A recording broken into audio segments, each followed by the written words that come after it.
Welcome to the Health Fund of the Week, episode 15.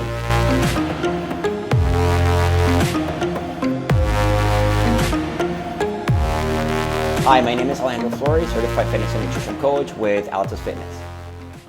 Today's episode is called Dimensions of Health. And for this one, we're going to be going a little bit of old school with a whiteboard, but bear with me, we'll make it happen and you're going to be able to follow.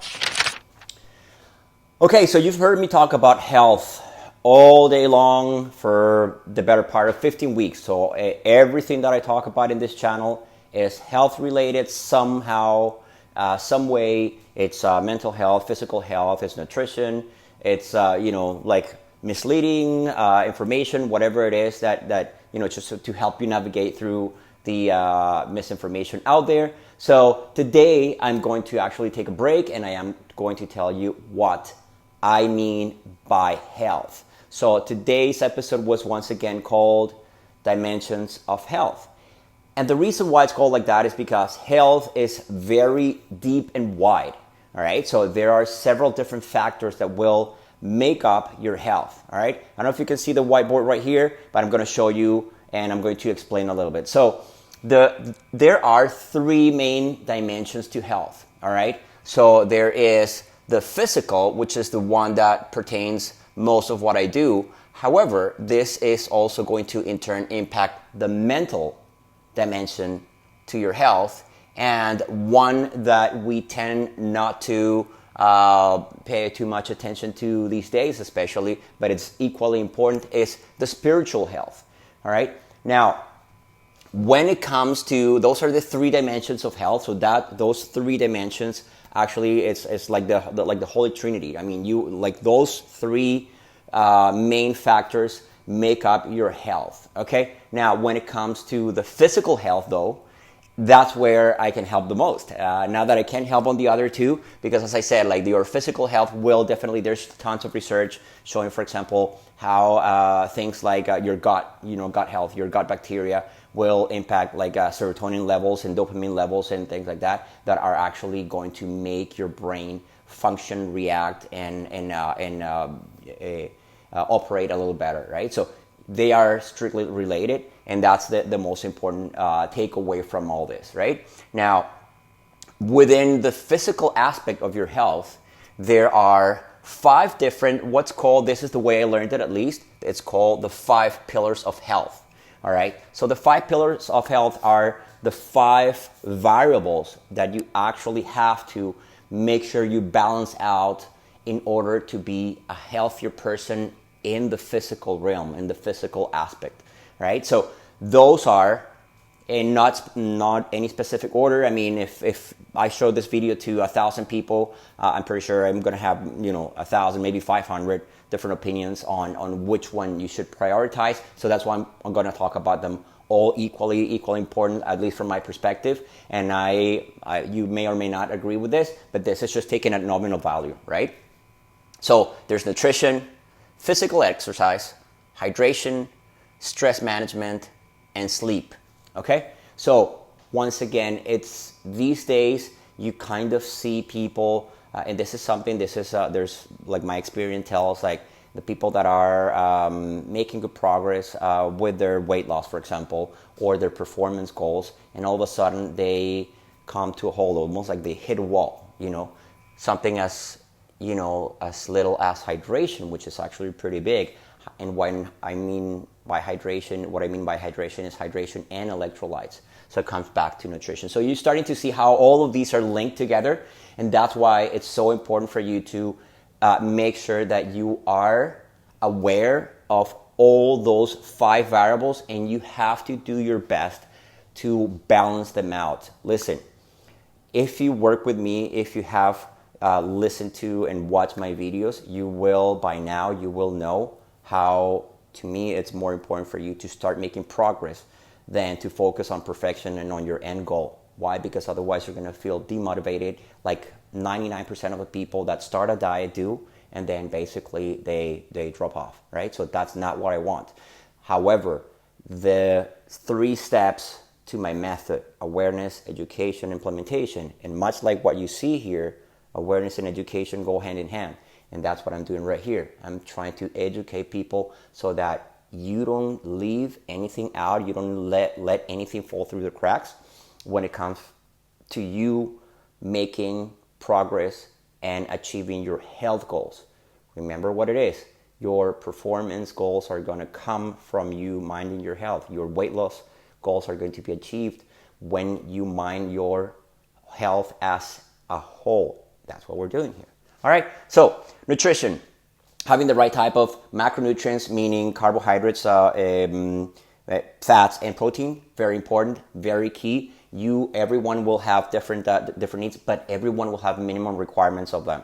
All right, that's one of the huge misconceptions out there, and there's lots of people making lots of money on not only pills, pharmaceuticals, but also supplements, because people have been misled to try to fix whatever they're lacking with that. My idea is always to look at your actual real nutrition, real food first, and then based on that, yes, I am a fan of supplementing, but you want to make sure that you supplement once you know what the real deficiencies and where they come from. Otherwise, you're not going to be able to tackle them. Okay? The physical exercise. Gee, I can't begin to tell you, how important that is. Anything and everything from priming your hormones, as long as you give them the right tools, which is your nutrition, priming your hormones, increasing your energy, longevity, flexibility, strength, posture. Physical exercise is the fountain of youth, all right? Now, the fountain of youth, it has to be supported by the nutrition, which takes me to the next level. So when I talked about the macronutrients, the carbohydrates, proteins, and fats. Now the micronutrients, so the vitamins, minerals, and the trace elements. Okay, phytonutrients, some other stuff that are not very well understood. Adaptogens and all that stuff are called, they're part of phytonutrients. So those are very important, and these are going to impact your hydration as well. So some of those minerals are also what people loosely call electrolytes, and they play a key role in your health. So once again, anything from muscle contractions to attention span, because of your brain is, it communicates and functions through electric impulses.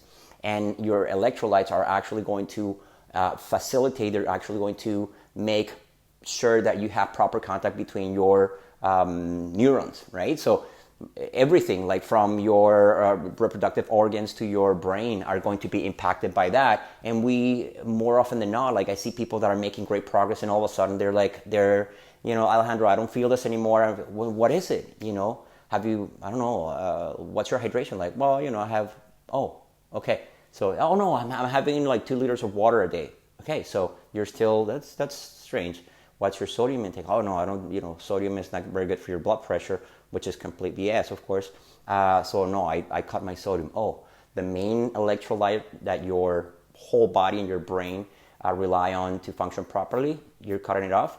There you go. That's your answer right there. It can be deeper than that, but I'm just saying these are some of the things that you have to be aware of. Okay, so number 3 or 4 in this graph at least is stress management. Stress management is a key player in you staying healthy. Yes, you heard it. I mean, things like if there's one thing now that we're in the middle of this lockdown and this pandemic, the outbreak followed by the outbreak of suicides and drug overdose because of the anxiety, the stress, and that people are suffering from being isolated is tremendous. So having high stress hormones like cortisol, for example, will play a role in you having lower things like lower hormones like testosterone and human growth hormones. They are inversely correlated, right? So those are things that you want to be aware of. Okay. Last but not least, sleep. All right, sleep is the one tool your body uses for recovery. Sleep hygiene is a big one. And I may not be the right person to talk about that all that much, just because my sleep hygiene is not the best. I'm working on it. It's, as always, my policy, work in progress with my clients. My clients see results. It's work in progress for me as well. But things like disconnecting early, trying to keep your electronics away from your room, having the right temperature, having like complete darkness, prioritizing your sleep. Your sleep is not optional. This is the 21st century. We're in a 24/7 society or environment. That's true. However, if you want to be part of that society, you really want to mind your sleep. Now, having said that, the 8 hours of sleep is much like the 8 glasses of water. Okay, there's no real support or foundation to those things, because you have by weight, age, physical activity, you have different hydration requirements and electrolytes to go along with. Same thing goes for, there's something called like sleeping cycles, and then there are frequencies. Okay, so if you sleep for 8 hours and you don't get to like the theta state, your rest is not necessarily going to be the best. I'm not an expert at sleep, but I do know that more than the number of hours that you sleep is the quality of your sleep. And there's something called the sleeping cycles as well. I mean, your sleep apparently goes in cycles. So if you miss one cycle, you're not going to fall asleep right away. You're going to get into they go in like 3 hours. Again, I'm not an expert. I just want you to be aware of these things for you to actually go and look deeper and find out more. All right. I hope that this video was at least informative. Okay, so these are the things that I work with my clients on all the time. These are the things that I do want you to be aware of. I want you to be able to cut and be able to just learn, guide you through the noise. All right, so these are the things that you have to be mindful of. There's no such thing as you can mind or address one of the dimensions or the pillars and just not take care of the others. I have seen wonderful progress and wonderful transformations in people by balancing out these, and I have seen very sad stories as well from people just trying to block off as many as possible and say, okay, Alejandro, let's just do the training, don't mind my nutrition, don't mind my hydration, and sure enough, the results are never what you would like. All right, so Alejandro Fleury, certified fitness and nutrition coach with Altus Fitness. Please like, comment, and subscribe, and I'll see you next week for another video.